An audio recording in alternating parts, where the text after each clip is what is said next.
Next topic है circuit terms. Circuit terms में सबसे पहला टर्म है नोड। नोड या जंक्शन।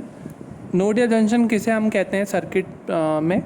हम नोड या जंक्शन उसे कहते हैं जब किसी बिंदु पर आकर कई परिपथ तत्व मिलते हैं, उस बिंदु को हम नोड कहते हैं। ऐसा एक पॉइंट जहाँ पे दो या दो से अधिक हो सकते हैं परिपथ तत्व, वो आके एक पॉइंट पे आके जुड़ेंगे, तो उस पॉइंट को हम बोलते हैं जनरली नोड। तो ये देख रहे होंगे आप सर्किट में आपको दिख रहा है इस पॉइंट में कौन कौन से एलिमेंट आके जुड़ रहे हैं। एक ही एक्टिव एलिमेंट और एक ही पैसिव एलिमेंट, जो कि एक रेजिस्टेंस है और ये एक वोल्टेज है, इस पॉइंट पे आके मिल रहे हैं, तो ये हो गई नोड। इसके हिसाब से फिर नेक्स्ट अब नोड कौन सी होगी? ये दोनों देखो इस पॉइंट पे जुड़े हुए हैं, दिख रहा है ये जो है ये कहीं ना कहीं जाके इससे भी जुड़ा है और इससे भी जुड़ा है और इससे भी जुड़ा है। तो ये जो है ये वाला पॉइंट, ये वाला और ये वाला, ये तीनों पॉइंट क्या है? कॉमन है। तो ये तीनों पॉइंट कॉमन है, तो हम इसको एक ही नोड बोलेंगे, क्योंकि इन दो पॉइंट के बीच में कोई एलिमेंट नहीं है, इन दो पॉइंट के बीच में भी कोई एलिमेंट नहीं है। तो ये और ये एक ही नोड है, कॉमन नोड। तो इसको हमने बी से नाम दे दिया। इसी प्रकार से ये नीचे आप देख रहे हैं ये वाली नोड, इस पे चारों एलिमेंट्स यहाँ पर आकर मिल रहे हैं, तो ये कॉमन नोड हो गई सी, है ना। तो ये तीन नोड है सर्किट में, ए बी और सी। अब ब्रांच क्या होगी? ब्रांच दो नोडों के बीच में यदि कोई परिपथ तत्व हो तो उसे हम परिपथ की शाखा कहेंगे, है ना। कोई भी दो नोड के बीच में अगर सर्किट एलिमेंट है, सर्किट एलिमेंट्स आप जानते हैं एक्टिव पैसिव, है ना, यूनिलेटरल बायलेटरल, किसी भी प्रकार का सर्किट एलिमेंट अगर है तो वो दो नोड के बीच में अगर सर्किट एलिमेंट है तो वो सर्किट की क्या कहलाएगी? शाखा। तो यहाँ पर आप देख रहे हैं 5 ओम किन दो नोड के बीच में है? देखो ए और बी के बीच में कौन सा एलिमेंट है? 5 ओम। वहीं हम देखें बी और सी के बीच में, है ना, बी और सी के बीच में 2 ओम भी है, बी और सी के बीच में 3 ओम भी है, बी और सी के बीच में 2 एम्पियर भी है, और बी और ए के बीच में 5 भी है ना, और ए और सी के बीच में 10 है। तो इस प्रकार से कितनी ब्रांचेस हो गई?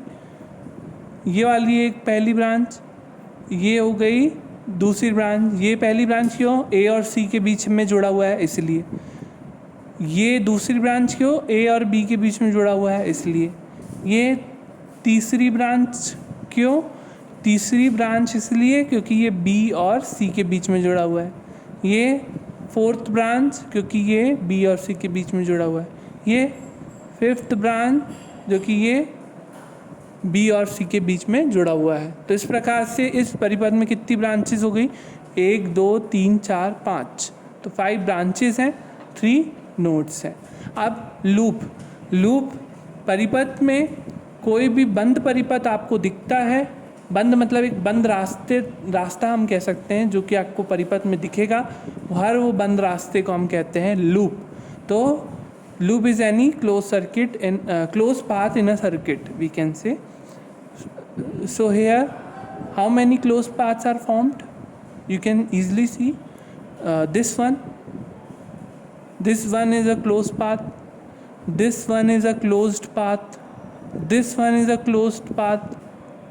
1 2 3 हो गए, है ना। अब इसके अलावा भी ये वाला पाथ भी हो सकता है, this one is also a close path. इसके अलावा ये वाला पाथ भी हो सकता है, this one is also a close path. बस ये है कि लूप में ये अन्य ब्रांचेस भी, जो जैसे ये वाला हम लूप लेते हैं, है ना, ये वाला बंद रास्ता लेते हैं हम, तो हमें इस बंद रास्ते में ये 2 ब्रांच मिलती है। और अगर हम ये वाला लेते हैं तो इस बंद रास्ते में हमें ये शाखाएं, ये वाली शाखा एडिशनल मिलती है। तो लूप जो है कोई भी बंद परिपथ हो सकता है इस सर्किट में, है ना।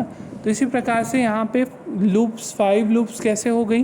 5 लूप्स कौन कौन सी हो जाएंगी? एक ये वाली और एक ये वाली, ये 1, ये 2, ये 3 और ये 4 और ये वाला जो पूरा होगा ये वाला हो जाएगा 5। तो इस प्रकार से इसमें 5 लूप्स हैं।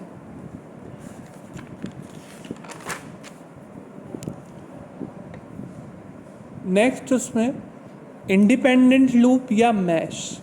तो इंडिपेंडेंट लूप नाम दिया है और मैश, तो यहाँ पे लूप ये भी है, यह भी एक बंद परिपथ होगा, बंद रास्ता होगा परिपथ में, close path in a circuit, परंतु ये इंडिपेंडेंट होगा और इंडिपेंडेंट लूप को हम कहते हैं मैश।